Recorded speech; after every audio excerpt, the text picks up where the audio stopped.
Hey, Andrew, who's your friend? And that's the way it should be. And after well over a year of campaigning, millions of dollars of contributions in $30 increments from everyday people, not just people that have been Democrats their whole life, not just people that voted for Bernie or Hillary or Jill Stein or Gary Johnson. It's also people that have never voted before, and it also includes a large number of Americans who classify themselves as never going to vote again. This is the diverse, at moments idiosyncratic coalition that isn't just what it's going to take to win the nomination. It's what it's going to take to win the election in November, which is sort of the point. Let me ask you guys this. How many people here have not seen ads like that? We have a name for you, or many of you, Yang Curious. Do we have any Yang Gang in the house?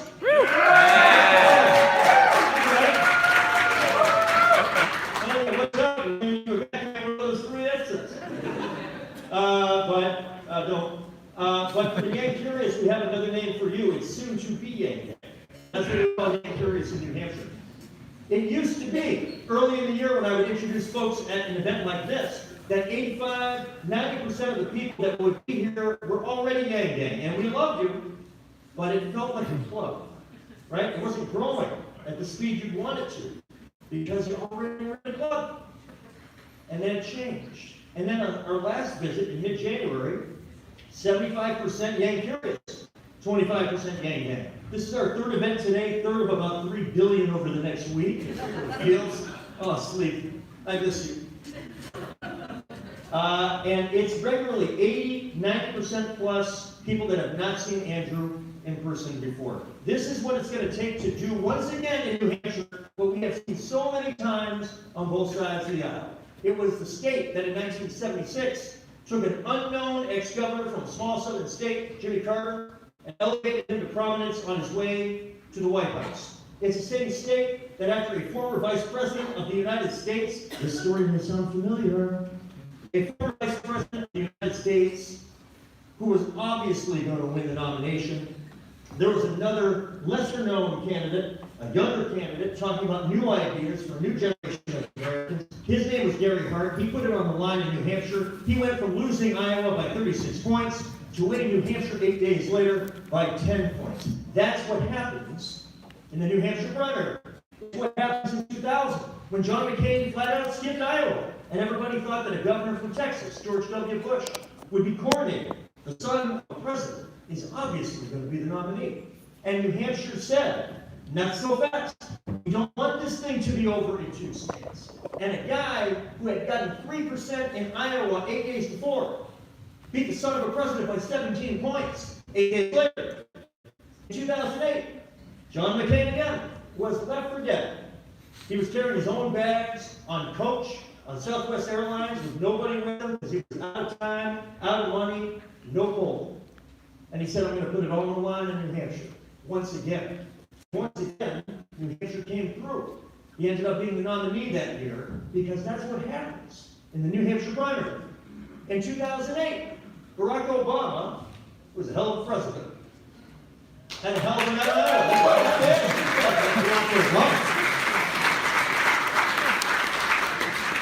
By the way, a way that we try to generate enthusiasm sometimes, not that we usually need it, is I will sometimes make claims that are probably false.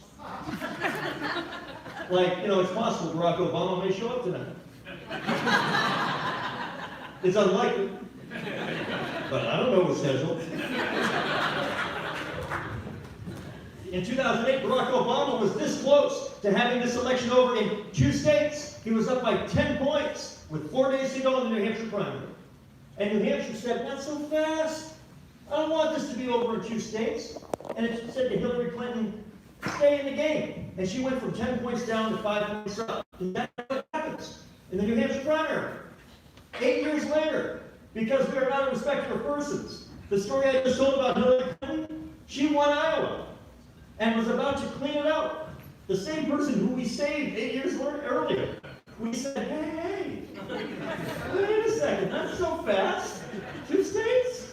Not so fast. Hey, Bernie, you want to win by 22 points? And that's what happened. And we had an epic battle over 50 states in 2016.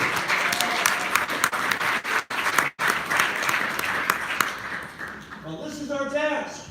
And this is why, now, more than ever before, we need, as a state, as Democrats and undeclareds and people that have never voted before and people that will never vote again, people that voted for Bernie and Hillary and Jill and Gary and other names and people you probably don't even know.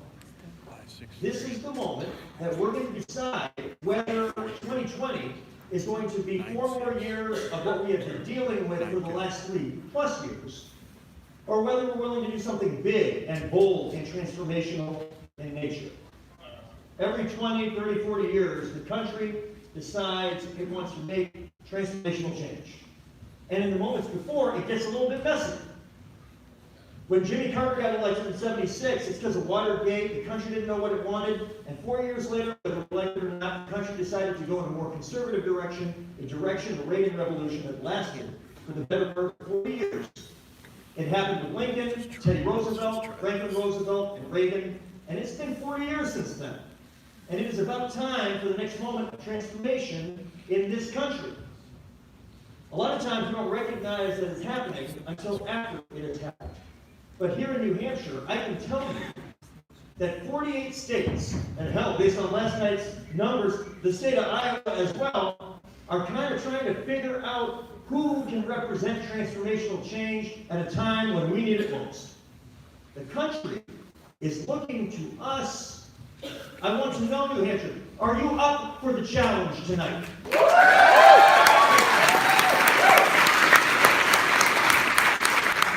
Your country needs you. Are you ready to deliver for America starting tonight?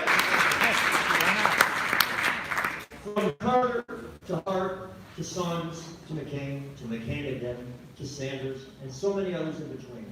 There were times when the country was waiting, and I am proud as a lifelong New Hampshire. How many of you here were not born in New Hampshire? How about that? Thank you for moving to New Hampshire. If it wasn't for you, because nobody's having kids anymore. If it wasn't for you, there'd be like 7 people left in New Hampshire.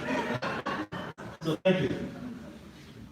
We are one of the least native states in the country, and a reporter, when I asked that question earlier today in New London, came up after. She's writing a story about the lack of nativeness of New Hampshire, which you may or may not have known.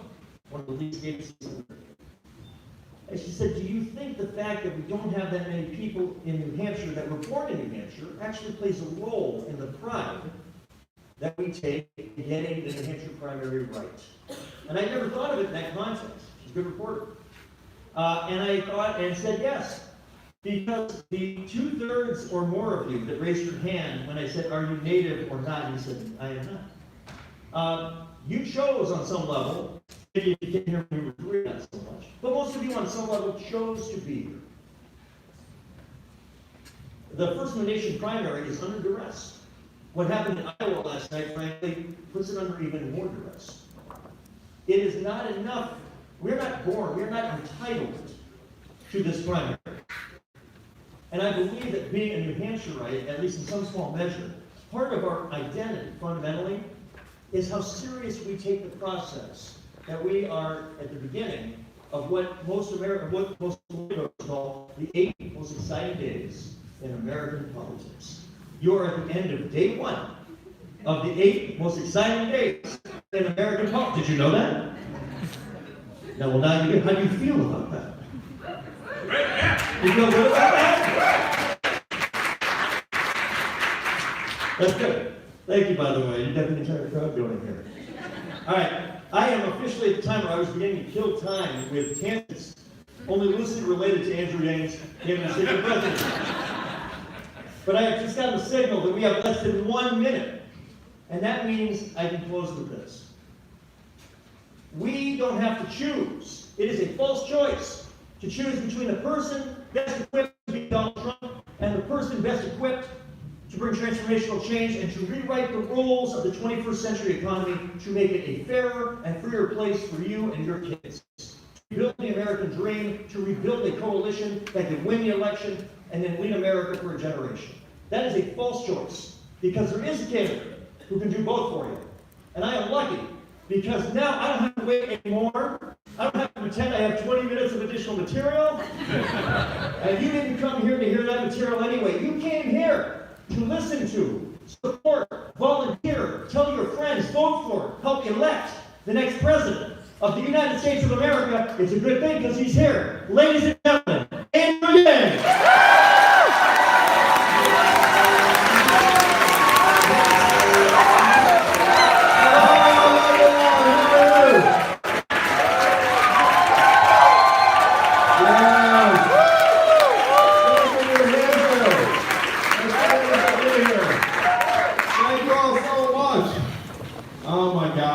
It's tremendous being here. It feels like a homecoming a little bit.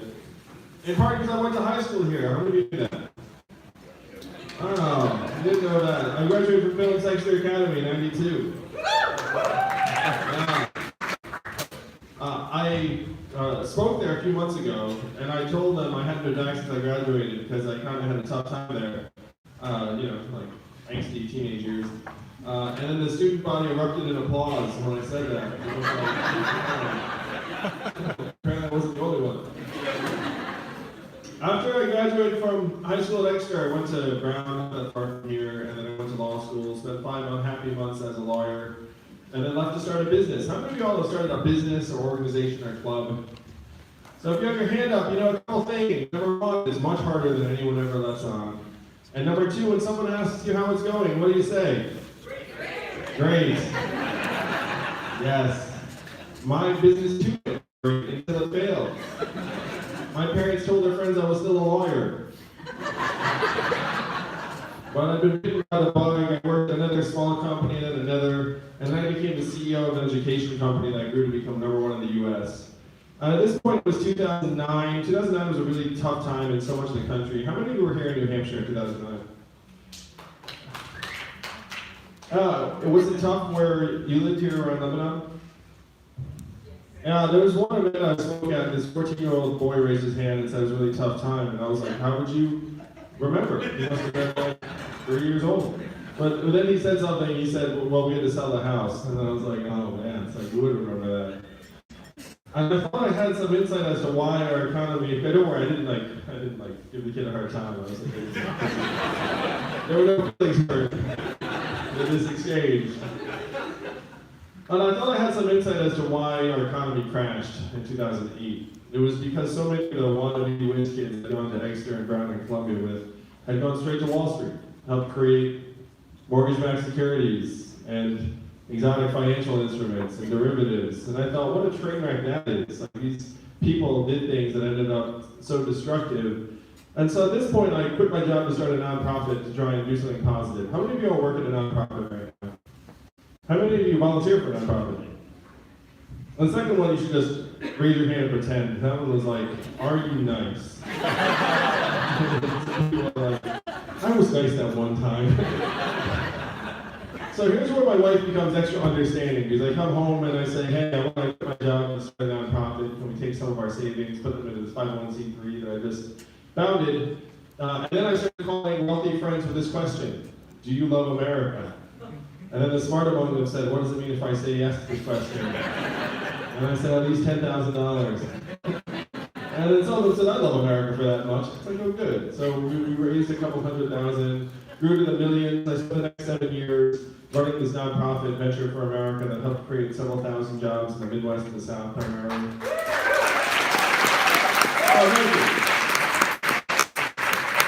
And it was successful to the level where we were honored by the Obama administration multiple times. I bring my wife Evelyn to meet the president. My in-laws were very excited about me that week.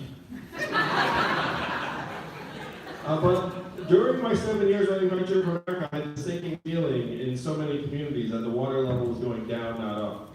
And that my work that was being celebrated was like pouring water into a bathtub that had a giant hole in the bottom, and that water was rushing out the bottom of the hole. And then Donald Trump became our president in 2016. You all remember that night well. How did you react when he won? Oh no. I was like, sadness, dismay. And one of them here in New Hampshire, someone said bourbon. So it was a tough night, and to me, it was not business as usual in the United States of America that tens of millions of us decided to take a bet on the narcissist reality TV star. And even if we reacted with sadness, we all have family members and friends and neighbors who were very excited about his victory. And so I started trying to figure out why he won, and sorting out all of these explanations that were offered every night, essentially, from 2016 to now. We've all seen the same stuff I have. Like, go ahead and shout out reasons we've been given as to why Donald Trump is our president today. Racism, Russia, Hillary Clinton, yeah, she's not there. Income inequality, immigrants, electoral college, ignorance, James Comey, the FBI, not politician. Greed, build the wall, the coal mine, the good old coal miners. Sorry, there really aren't that many coal miners in this country anymore. Yeah, so that's a pretty good explanation. I think we got most of the big ones in there, right? So this has been mixed together into some kind of cocktail saying, here's why he's our president today. But I'm a numbers guy in Lebanon. I want to look through the numbers for an explanation. And I found one that I think many of you will find very compelling and familiar. Over the last number of years, we automated away, we eliminated 4 million manufacturing jobs in this country. And where were those jobs primarily located?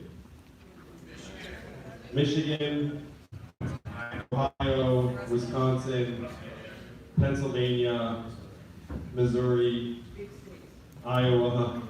The swing states in the Midwest that Trump needed to win and didn't win. That's where most of these states were located. And there's a straight line up between the adoption of industrial automation in a voting area and the movement towards Trump in that area. I've been to those towns, and you've been to those towns too. I know this in part because the same thing happened in New Hampshire a little while earlier. You all lost more than 12,000 manufacturing jobs, primarily in the northern part of the state. And after the Miller plant closed, then the shopping district closed, people left, the schools shrank, and that town has never recovered. When I've been up there to visit, they say very plainly, we're just managing the decline. Like, we're just tracking how many people are leaving or dying in any given year. The same thing has played out in Missouri, Michigan, Ohio, Pennsylvania. I've seen those towns. I've seen them over the last 7 years. This is why I've had this sinking feeling over the 7 years I ran Venture for America, culminating in Donald Trump's victory in 2016. And now, what's happening to those manufacturing jobs is shifting to other parts of the economy. How many of you have noticed stores closing around where you live here in New Hampshire? And why are those stores closing? Amazon, that's right. Amazon's like a spaceship hovering over everything, sucking up $20 billion in business every year, closing 30% of America's stores and malls. The most common job in our economy is retail clerk. The average retail clerk is a 39-year-old woman making between $8 and $12 an hour at that retail job. What is her next job going to be if the store closes? Someone said Amazon. She could go to the fulfillment center and like, try and get a job there. Those fulfillment center jobs, number one is robots, and they're like people kind of interspersed between the robots. And then they put bracelets on the people to monitor your like packing time and activities. And if like you don't do enough in a particular period, it starts chirping at you. It's like some fitness bracelet from hell. But instead of being like, do more good stuff, it's like, you're lazy, stop going to the bathroom. Pretty much a waking nightmare, yes, New Hampshire. That's what she's going to do. So, we're not really sure what her next job is going to be after the store mall closes. How much did Amazon pay in federal taxes last year? Yeah. That is the math, Lebanon. 20 billion out, 30% of the stores closed, most common job disappears, and we get zero back. Now these are changes that we see around us, but the changes are more widespread than most of us realize. When you all call the customer service line of a big company and you get a bot or software on the other end, I'm sure you do the same thing I do. Which is you press 000 and say human, human, until you get someone on the line. Raise your hand if that's what you do. Yeah, we all do that. That software is terrible. We're all like, a person still works at this company somewhere. I'm going to find that person. Yeah, no, we're all there. But in 2 or 3 short years, the software is going to sound like this. Hello, Andrew, how are you? What can I do for you? It'll be fast, seamless, efficient. What will that mean for the 2.5 million Americans who work at call centers right now making $10 to $14 an hour? Yeah, same thing as the retailer that lost her job. Same thing eventually as the truck drivers. How many of you all know a truck driver here in New Hampshire? It's the most common job in 29 states, 3.5 million truckers. 94% men, average age 49. My friends in California are working on robot trucks that can drive themselves. They tell me they're 98% of the way there. A robot truck just transported 20 tons of butter from California to Pennsylvania last month with no human intervention. Why did they choose butter for this maiden voyage? I have no idea. But if you Google robot butter truck, you can find the story.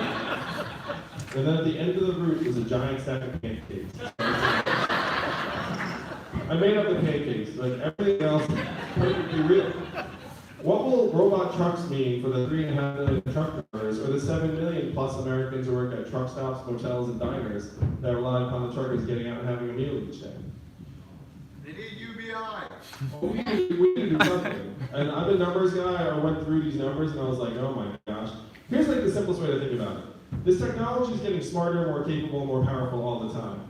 And we are lucky to stay just about the same as human beings. Like, if we don't get dumber at the end of the day, that's a pretty good thing. It's like, well, I can still find my keys, all right.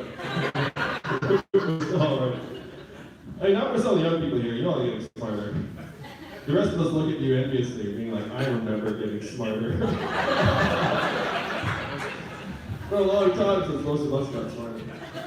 But the technology is getting way smarter and faster all the time. And you know, not all of it's stuff that you like expect to displace a job. Just like when 30% of stores and malls close, you don't think, oh, that's a robot, because it's not like the robot went behind the counter and started taking orders, but the robot, it's like Russians are up there.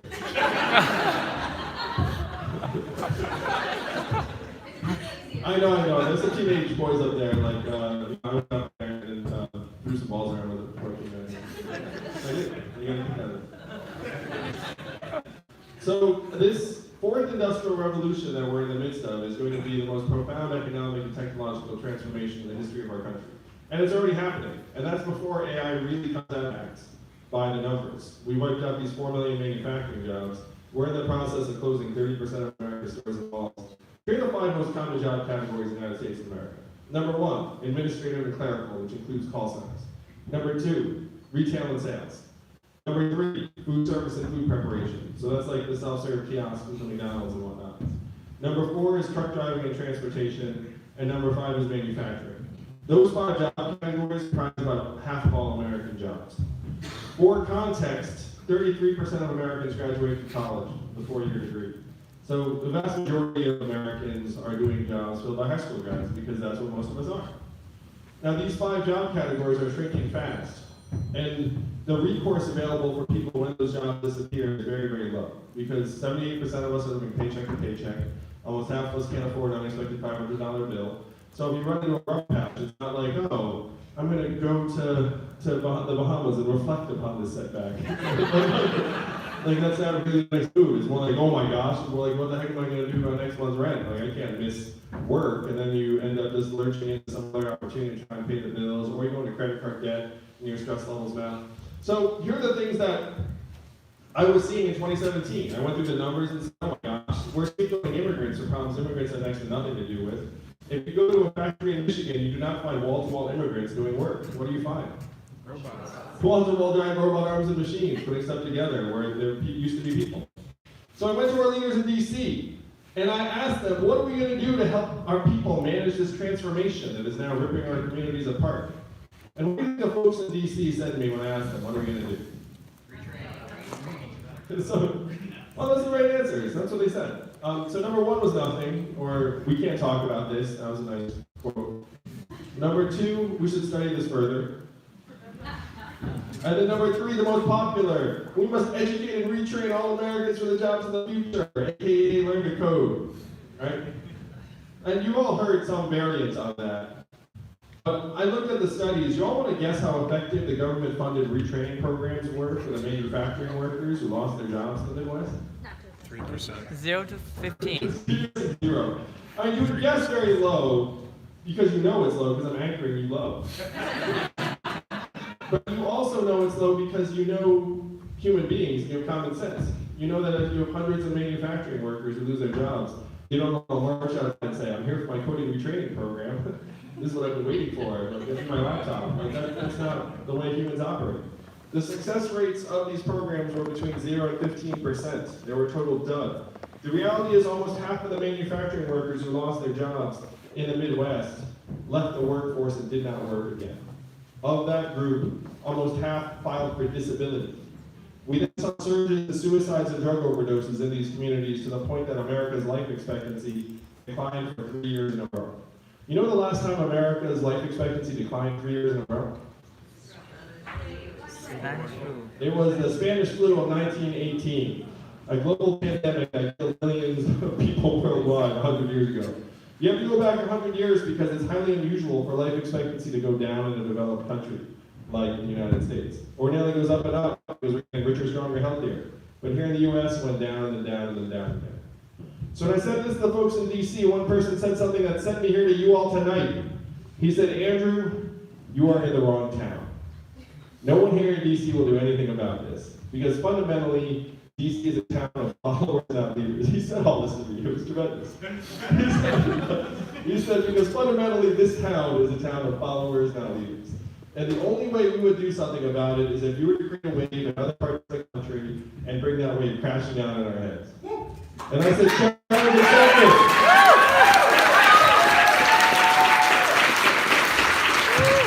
And your answer, you may not feel it yet, but you are that wave, and it happens February 11th, a week from tonight. And you know one thing I know about New Hampshire is that we're going to vote on February 11th, and you know when we're going to get the results? February 11th!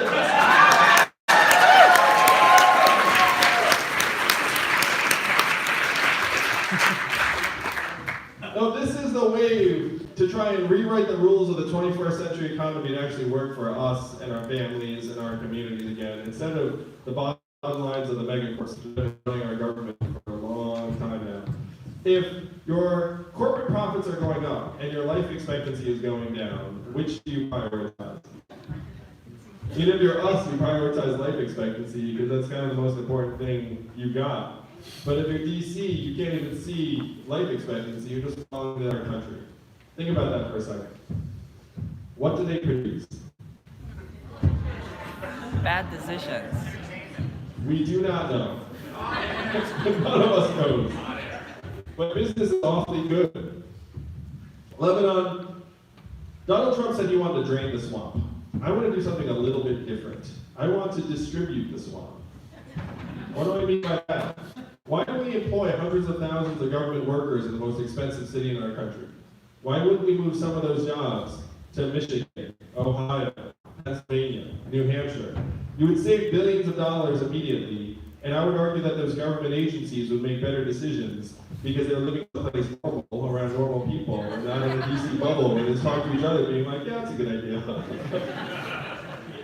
That's what distributing the swamp looks like. What are term limits for members of Congress?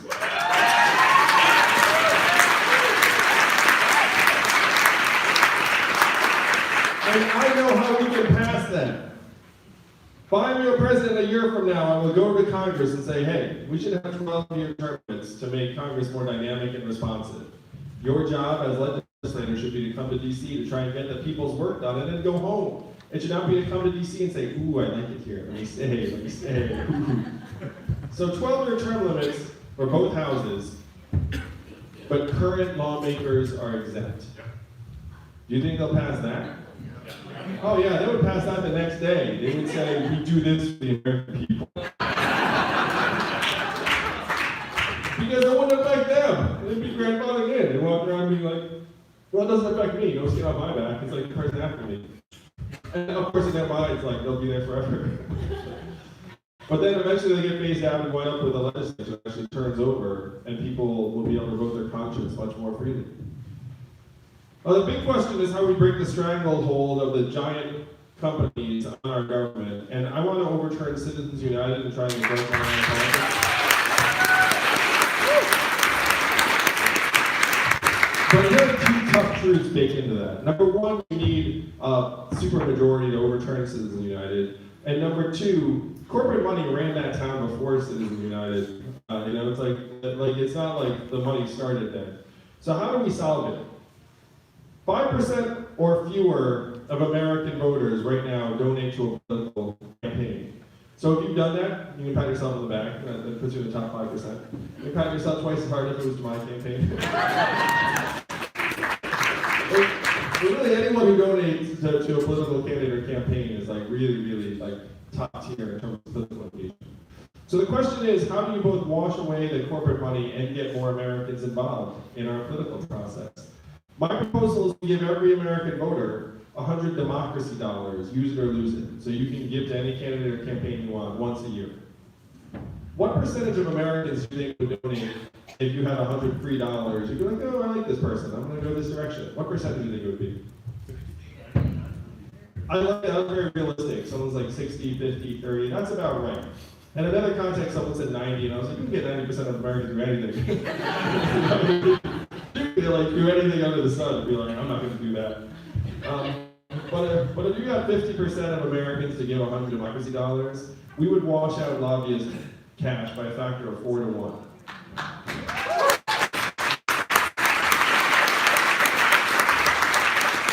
And then if you think about it, you get 10,000 Americans behind you, they give you $100 democracy dollars each. That's $1 million. And then the lobbyist comes to you and says, hey, I've got $80,000 for you. You're like, I don't want to touch your $80,000 because they're going to see and they're going to get mad at me. I'd rather just keep this going, like this relationship. Because the problem right now is that put money on one side in this country and people on the other, who's going to win? The money's going to win. We all know that.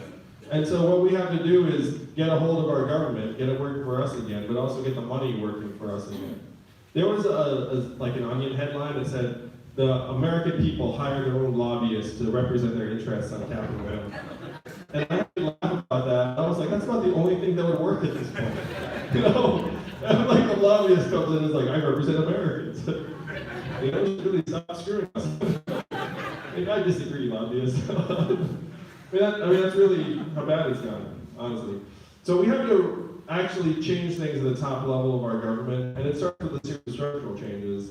But more important is actually getting this economy working for us and our families again. Now, if you're here tonight, you know, or you've seen the TV ads. Raise your hand if you've seen the TV ads. That's good, because we spent a lot of money on those ads.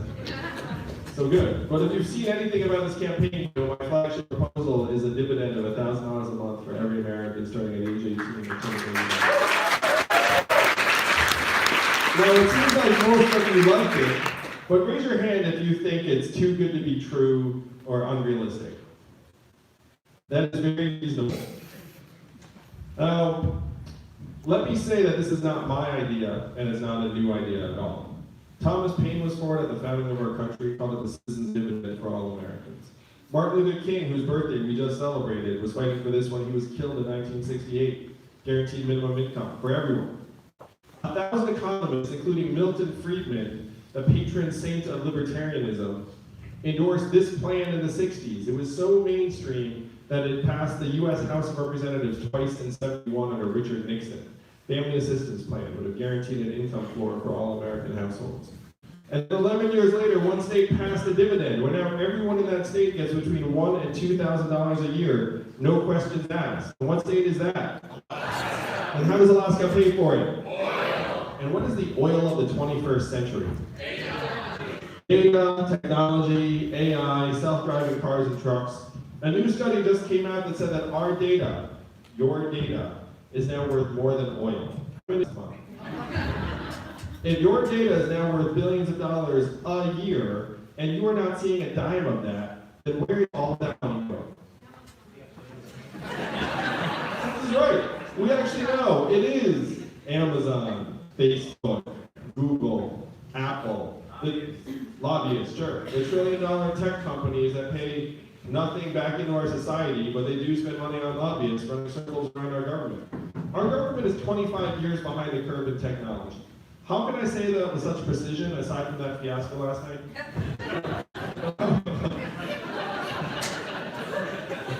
But how can I say that with such precision? Is that we got rid of the Office of Technology Assessment in 1995. So our Congress has not had any independent guidance on technology matters for 25 years. Think about everything that has changed in the last 25 years. And Congress was getting zero input on it, except from the technology companies themselves. You believe that? Is that a way to run a country? And then when you watch technology leaders come into Congress and testify before Congress, they get the most embarrassing questions you've ever seen. It's like, how does Facebook make money? and like, it's a public company with like a giant freaking filing report, and just like look it up. But and these questions that are asked of these technologists, like those are actually prepared questions. This wasn't like a surprise visit where you just showed up and you're like, oh, they just asked me some dumb question I could think of. This is actually like after weeks of work that policy staffers be like, here's the smartest question you could ask me. And this is something they come up with. So we are way behind the curve on technology, and these companies are running rings around our government. If Amazon, $1 trillion tech company, is paying zero in taxes, is that Amazon's fault? No, it's kind of their job to pay zero in taxes if they can. So whose fault is it? It is our fault. It's our government's fault. That is what we all must change next Monday. We need to make it so that we are getting our tiny fair share of all the value that's leaving your community and going to Amazon and Facebook and Google and Apple, and then bring it back and give it to you in the form of this dividend of $1,000 a month.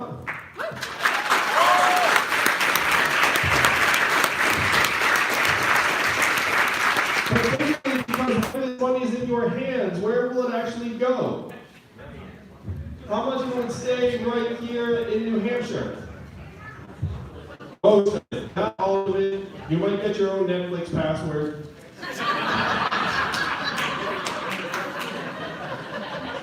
Some of the other guys like never. But most of it would go to what? Car repairs you've been putting off, daycare expenses, Little League sign-up, some extra baseball training for your teenage son, local nonprofits. A date? Sure. Local nonprofits, religious organizations. Lebanon, this is the trickle-up economy, from our people, our families, and our communities up. This is what it will take to rebalance the most extreme winner-take-down economy in the history of the world, which we're in right now. That's about to get more extreme. More and more value is about to flow to the bottom line of these companies.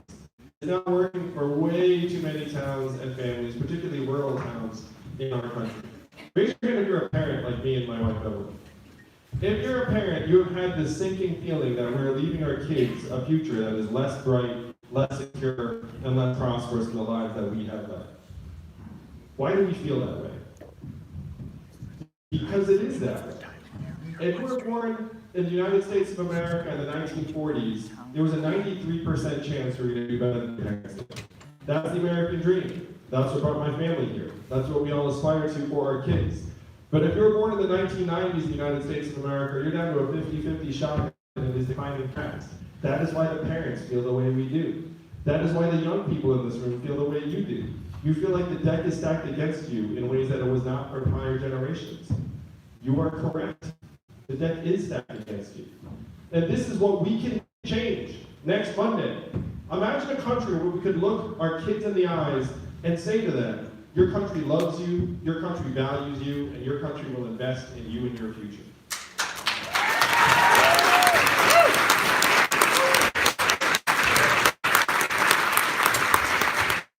That is how we turn it around, New Hampshire. It's tough in a country where people are not excited about their kids' prospects to get us all to start solving some of the biggest problems of our time. There's a boot on the throat of millions and millions of Americans, and it's inducing this turning on each other, this insularity, this being subject to very, very bad leadership and bad ideas.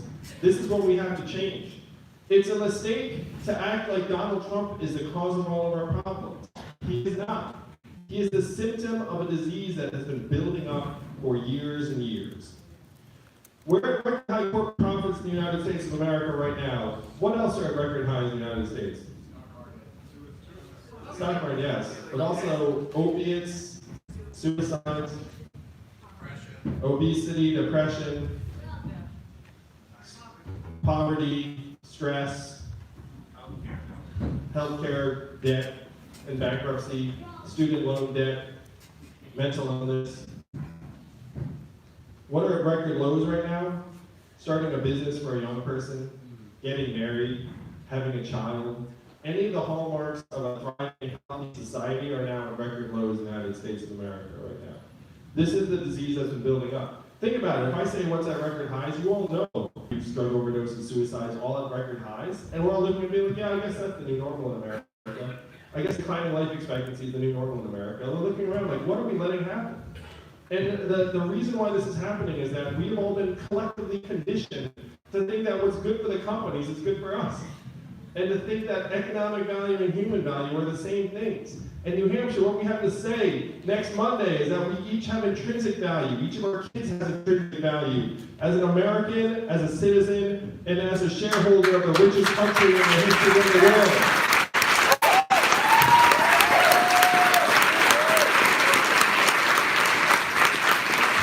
When my wife and I were talking about the importance to having this dividend or income floor for every American, and my wife asked me, like, why is it that today, in 2020, it takes the futuristic Asian man to, like, drag it all back into the light? It's like, what the heck happened over those 50 years? And it's because we have been conditioned somehow to think that we work for the economy, that we're all sort of inputs into the machine. We have to start, machines have to work for us. The purpose of our existence cannot be to feed the economy, which is really what it has become over the last number of years. It is grinding us up, New Hampshire, and it's about to get even more extreme, almost unfathomably extreme in the next number of months, years. I am friends with some of the foremost innovators in artificial intelligence, and they tell me that if people knew what was coming down the pike, they would be very, very concerned. I'm very concerned. The more you know, the more concerned you get. We cannot continue to be 25 years behind the curve on this in this country. I know how off-base our current economic measurements are, in part because of my family. My wife is at home each day with our two boys, one of whom is autistic. How much is Evelyn's work valued at in our current economic measurements? 0. She gets a 0. How about every other stay-at-home parent in our country? 0. How about caregivers taking care of ailing loved ones? 0. Volunteers and activists trying to do something positive? 0. Most coaches and mentors trying to help our kids? 0. Most artists, no offense artists. It's true, 95% of artists get a 0. You know one thing we don't talk enough about? How about local journalists? Almost 2,000 local newspapers have gone out of business because their advertising revenue went up to the cloud, and you can't run a newspaper on that. 200 counties in the United States right now with no local news whatsoever. What does not function very well if you do not have local news? Democracy, because how can you vote on what's going on in your community if literally no one's even covering what's going on in your community? Well, these are the things we're supposed to care about most deeply in our lives. Our kids, our families, our community, our democracy, and they're getting zeroed out, one by one by one. They're getting zeroed out because we have been conditioned to think that if the market doesn't like something, then it has no value.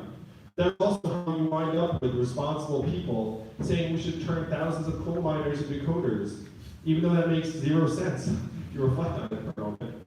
It only makes sense if you imagine that the market tells us what we're worth, and if the market says you no longer have value as this thing, we're going to pretend to turn you into this other thing that the market likes.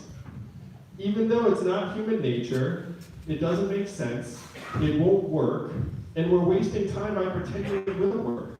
It's like we're somehow being bludgeoned with these unrealistic images, being like, oh, we're going to teach the person how to code, and you're like, all right, I guess that's what we're going to do. If you actually follow up, it doesn't work at all. You get there, no one's coding. If there's one takeaway from this talk, it's this: no one is coding.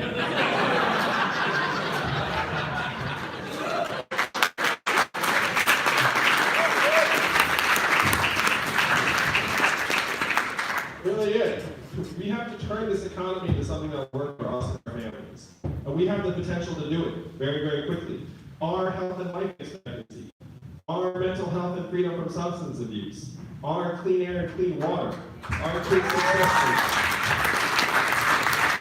Proportion of our people with high quality circumstances. These are the true measurements of our society's progress. I will make them our economic measurements, and I'll present them to you every year at the State of the Union. I'll be the first person to use a PowerPoint deck in the State of the Union.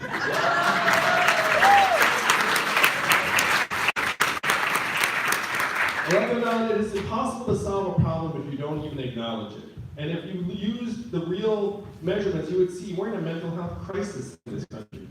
We're in a wellness depression. We're in a civic engagement depression. These are the problems we have to start doing the hard work of solving. Donald Trump's our president today because he had a very clear and powerful message for our fellow Americans. He said he was going to make America great again. What did Hillary Clinton say in response? Already great. America's already great. You remember that? It's been a long 3 years, I know. But it's now coming to an end.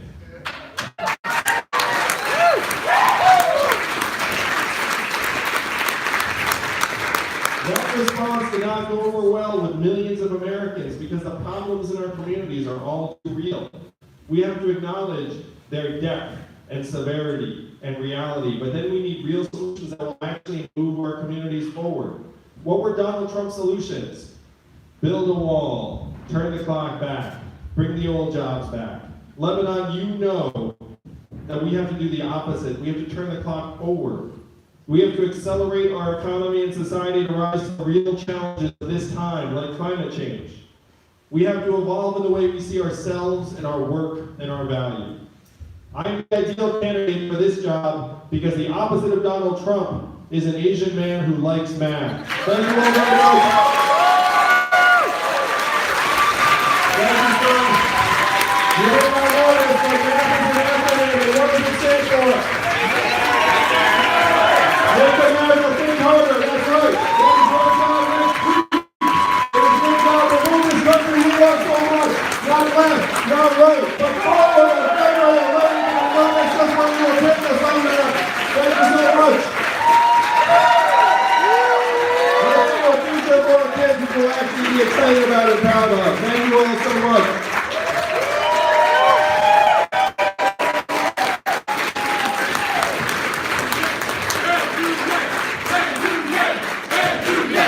And do, yeah. Beautiful. Thank you. Let's take some questions, and then we'll do some selfies and whatnot. Then we'll start having a State of the Union. Thank you very much. I have a request. My request is please, at the Friday debate, be more aggressive. Please get your hand up, get your voice heard, because your message is so very strong, and you need that national attention.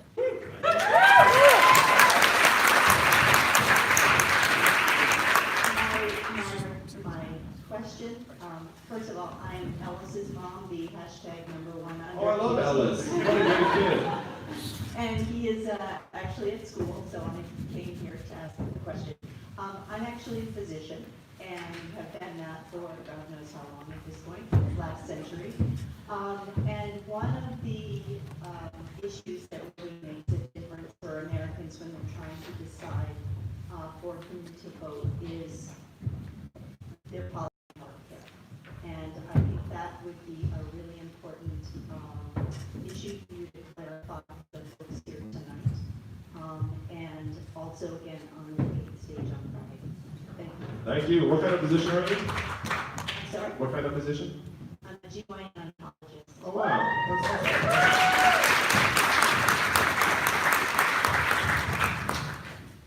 awesome. We need to have healthcare as a right of citizenship in this country.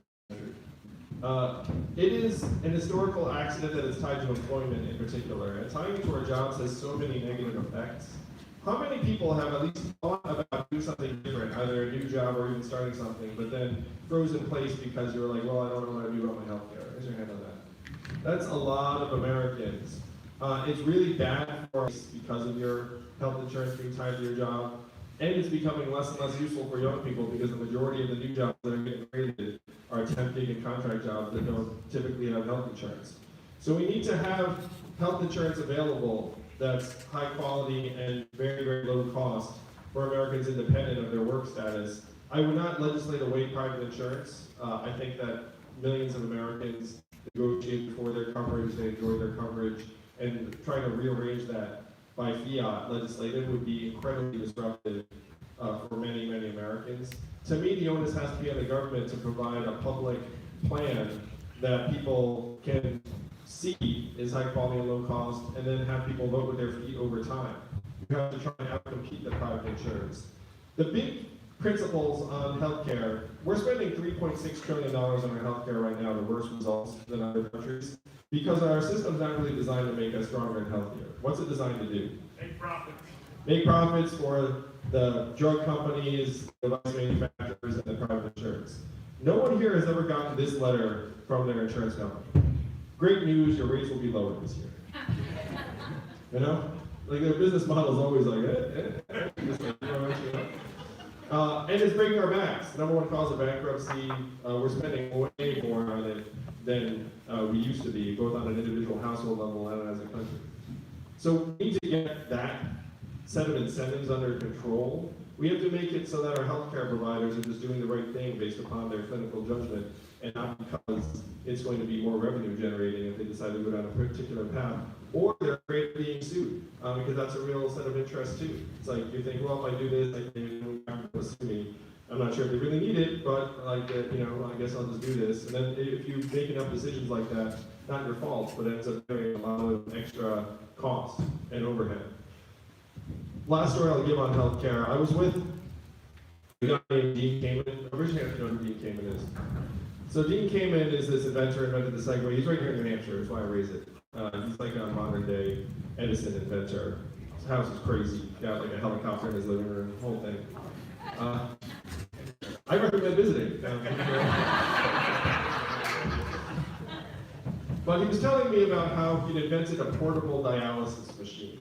That means you can do dialysis in the comfort of your own home, improve your lifestyle a lot, lower cost, and much easier than going to an inpatient dialysis center. So now, millions of Americans enjoy portable dialysis, right? No, what happened? The inpatient dialysis center has lobbied the heck out of it and said, ooh, this is like really, really unsafe and risky. You have to come to the center and do it.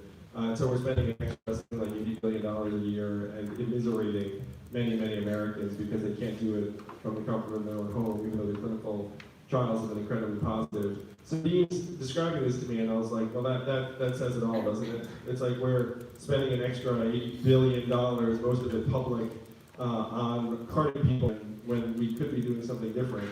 And it's because, again, these companies have a stranglehold on our regulatory system. Where they think they can make more money off of us, then that takes priority again. Money versus people, like who wins? The money. So this is what we have to change. If we can get that set of incentives under control, then we can get the access up and the cost down in our healthcare system very, very quickly. And that's where I would lead our system as president.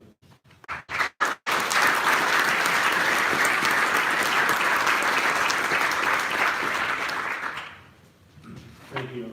First of all, my name is Chris Wilson. I apologize to you, or I feel badly for you that you are not a darling of the press. Because I think that if you were, if that can happen more, your positions would look radically differently. But we'll hopefully it will get better as time goes on. I appreciate the sentiment, Chris. Thank you. My big question is, what are your thoughts on foreign policy in the Middle East, and do you see thoughts or do you have hopes about getting this out of the Middle East? Thank you for the question, Chris. I'll put it in terms that everyone here will understand most directly. 75% of Americans want nothing to do with war with Iran. So why were we at the brink of war with Iran? It's because Congress has given up its constitutional power to declare war with the executive branch and said we want nothing to do with it. We're 19 years and counting, and we've been in a constant state of armed conflict, particularly in the Middle East during that time. I've talked to thousands of military veterans who come back, and they're struggling with their health and PTSD and finding a path forward. We spent over $6 trillion in the Middle East and counting, and lost thousands and thousands of lives and broken thousands and thousands of Americans. For what? I signed a pledge to end the forever wars. I am optimistic that we can bring as many of our troops home as possible in the coming months. And I would reinvest in diplomacy and alliances and make sure that we're actually consulting with folks before we do something arbitrarily. There was a quote from a UK official that I thought said it all. He said, "The purpose of having allies is so you can surprise your enemies, not each other." It's in response to our attack that killed Soleimani. So that just about said it all. Where if you spend more on diplomacy than you can spend less on ammunition, that is the direction we should be heading. And that's the will of the American people. I would also tear up the AUMF that Congress used to give up power to declare war and say, look, our Constitution says the National League of Congress to declare war. Let's put it back where it belongs. And as president, I would be the last person to lead us into a war that the American people do not want. I would say, look, it is up for Congress to actually affirmatively declare war on behalf of the American people. And if you do not do that, then certainly I'm not going to drag us into conflict. I think we should be spending much of these resources on making ourselves in our hands.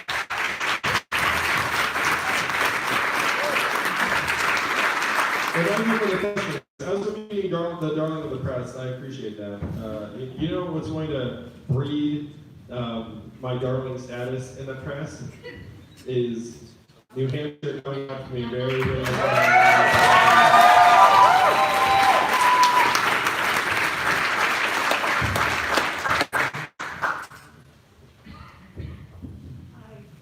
Hi, my name is Marty. I just moved to New Hampshire.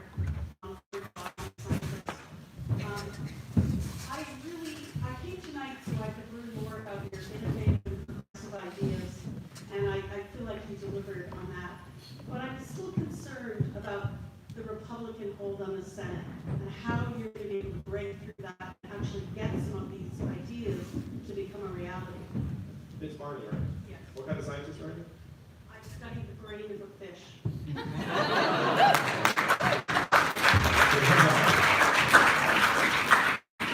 That's so funny. They have brains.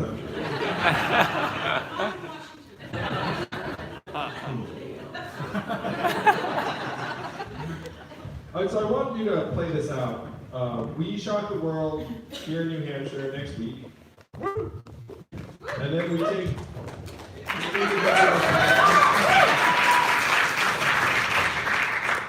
and more Democrats wake up to the reality that I'm the strongest opponent for Donald Trump in the general election, which is the #1 criteria for Democratic voters. People who bet real money on these things have me as the heaviest favorite head-to-head against Donald Trump. I'm something like 3-2. The other candidates are at best even money. And there are a few reasons for this. Number one, 10% of Donald Trump voters in New Hampshire said they would vote for me over Trump in one survey. 18% of college Republicans said they would vote for me over Trump in another survey. And you know who's figured out that I'm his nightmare matchup? Donald Trump. And one indication of this is that he's tweeted about every candidate in the race except for me, because he knows I'm better at the internet than he is. And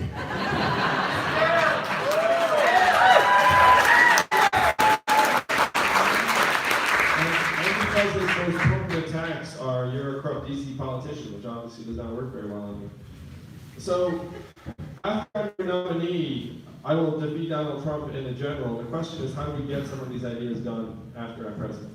So I want you to imagine the scene. I get inaugurated, everyone's like, wow, this is very, very exciting. And my flagship proposal is this dividend in Americans' hands that has traditionally been bipartisan. The state that has passed this dividend, Alaska, is a deep red conservative state, and it was passed by a Republican governor who actually said to the Alaskan people, a lot of oil money, who would you rather get it? The government is going to mess it up somehow, or you? Then the Alaskan people said, us please, and said, I thought you'd say that. And then now it's been almost 40 years going strong. So after you're president, the Democrats will be so thrilled to have beaten Donald Trump, they will say, okay, let's embrace our new president's flagship proposal of a dividend, putting money in people's hands, make children and families healthier, stronger, mentally healthier, etc. But then Republicans are going to look at it and say, wait a minute, where do I stand on this dividend? It's a huge win for rural areas that I represent, for red states on the interior that have gotten blasted by automation. Many conservatives and libertarians do not mind money in people's hands. What do they mind? a giant bureaucracy making people's decisions for them, or money out of people's hands. So I can get 20% of Republicans on board with this, and I want you to imagine the scene if they're trying to demonize this, they'll be like, this money's gonna hurt you. It's like a really tough case study. You know what I mean? It's like, I think the money will be okay, bitch. So we can pass this in a bipartisan way, and Republicans find me to be someone that they can work with because I'm very data-driven, I'm very solutions-oriented, I just want to move the country forward. I believe we can get work on things like infrastructure that Republicans have traditionally been very much fun. So he can put his name on it. You know what I mean? Just be like, Trump bridge, Trump highway, Trump everything. I'd be like, all right, I'll accept it for the infrastructure. But he didn't, but he didn't even do it. So there's more for us to do. I believe that I'm uniquely positioned to actually bring our capital and our country together after all this gridlock in Washington, because people can sense I have no agenda in trying to move our country forward. I have no judgment. I don't hate Trump voters. I just want to help everyone live a better life, and people can sense that.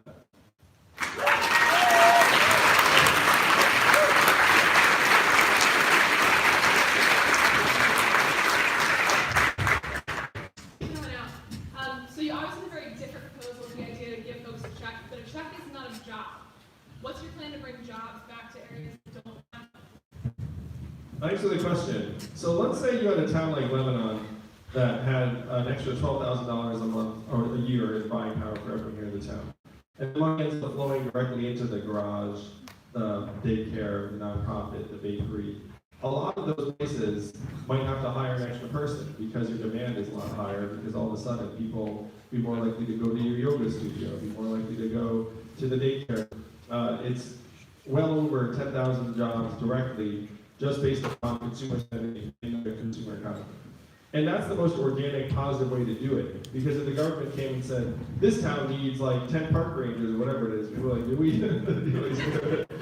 But if it's based upon buying power in your hands, then you'd be like, well, we need an extra bartender, we need an extra mechanic, we need an extra daycare worker, we need an extra nonprofit organizer, we need an extra person who works at the church. Like all those things would actually organically bubble up from the trickle-up economy. Now, should we invest hundreds of billions in infrastructure in a way that creates jobs? Yes. Are there things that we need to do that actually will be directly job creating that makes sense? Yes. But the best way for a community to create job growth will be based on their own preferences and spending. And in many ways, this will be an effective way to transition some of the, let's say, fading retailers into things that the community is actually excited about.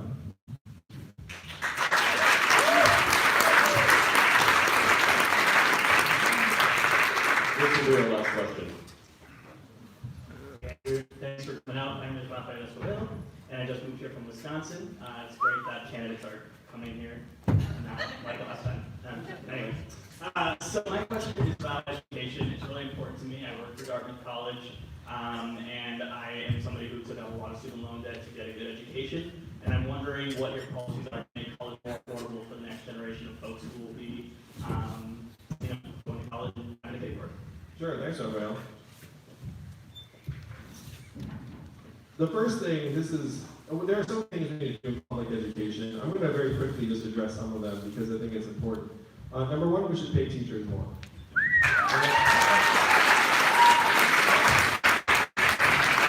And that's just based upon the data. Teaching is a very high impact profession. If you look at improved educational outcomes over dozens of kids over the years, it's a massive, massive value increase. Number two, we need to put more resources in the hands of these schools, especially for kids who are neurologically atypical or special needs. Right now, the Congress funds 15% of those community resources. It's supposed to fund 40%. I'm saying we should fund 100% and get this off the backs of communities and actually get more teachers in the classrooms. Number three, we should lighten up on standardized tests.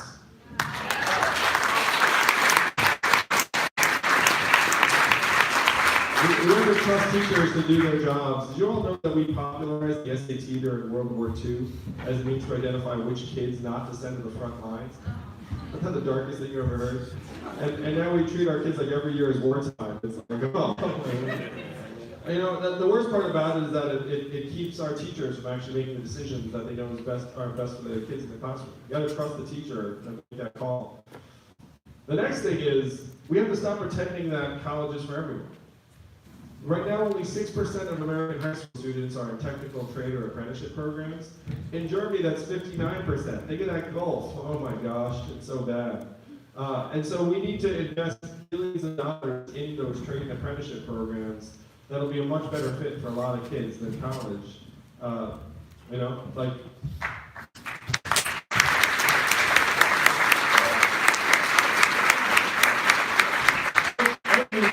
We need those workers. Like, the jobs are completely going unfilled right now.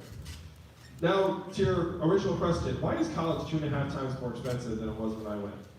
Did it get 2.5 times better? We're now 2.5 times smarter. No, unfortunately, that is not it.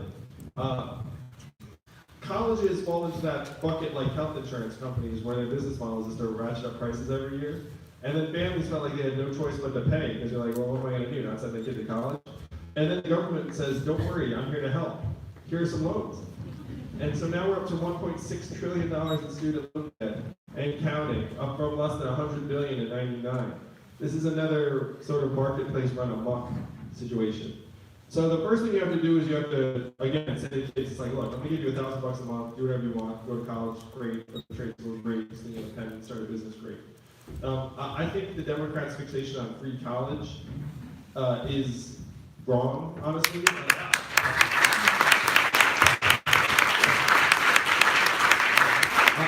And it's wrong, number one, because you're subsidizing the top third of your population by education. And number two, you're not addressing any of the real structural problems, like the fact that when you graduate from college today, there's a 40 to 44% chance you're going to do a job that does not require a college degree. So because I made the cost of college cheaper, did I like change that on the other end? Like, no, like you're still graduating, you're still a barista. It's like, is that better? It's like, it's sort of. I mean, let's throw the money on it. So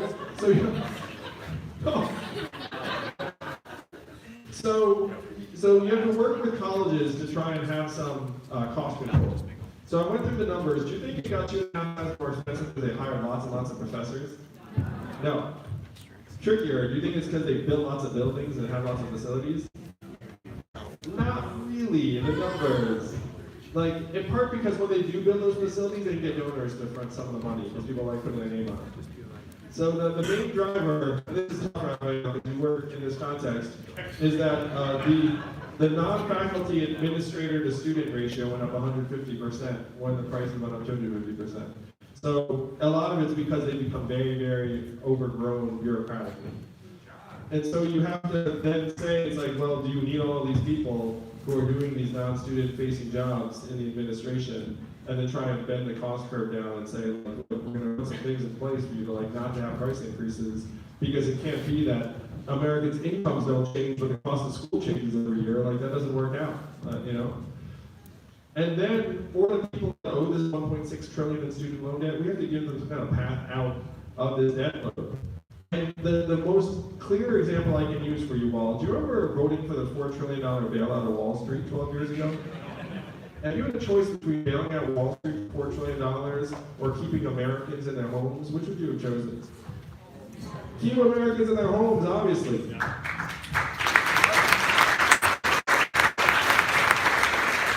So you may not realize it, but we're at a similar juncture where there's $1.6 trillion in student loan debt, and all these people just walking around with these freaking handbills on their back.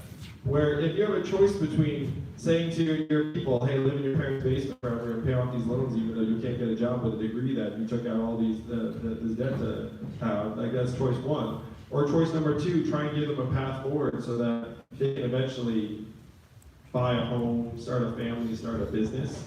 Last time we chose the banks, New Hampshire, I say this time we choose our people. What do you think?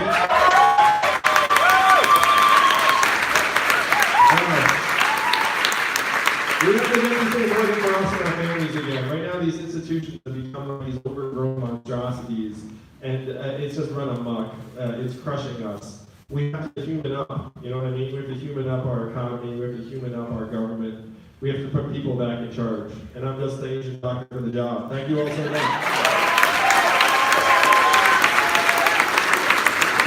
Thank you all so much. Thank you all so much.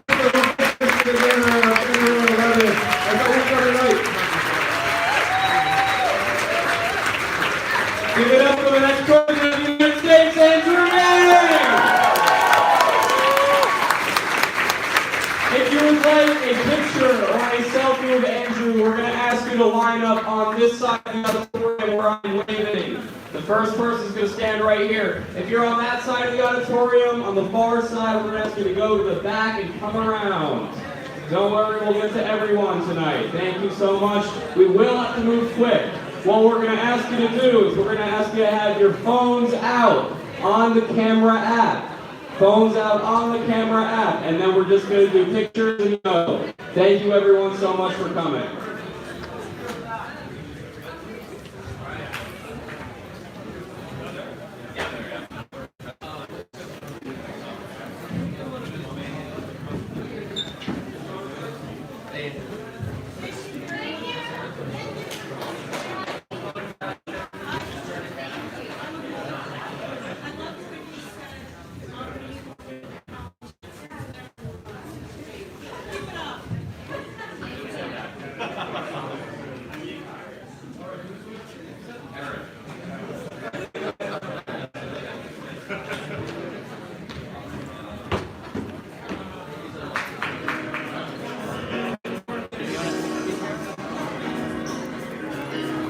We'll wait a little bit, I guess. Okay. Pretty big line right now, so. Oh, yeah.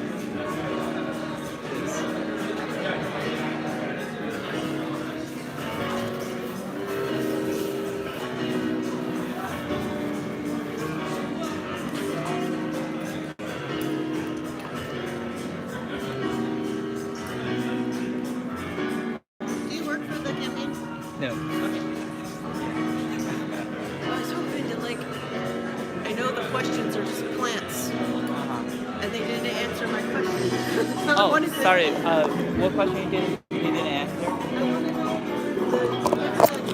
What stops people from just raising prices? If the dividend, if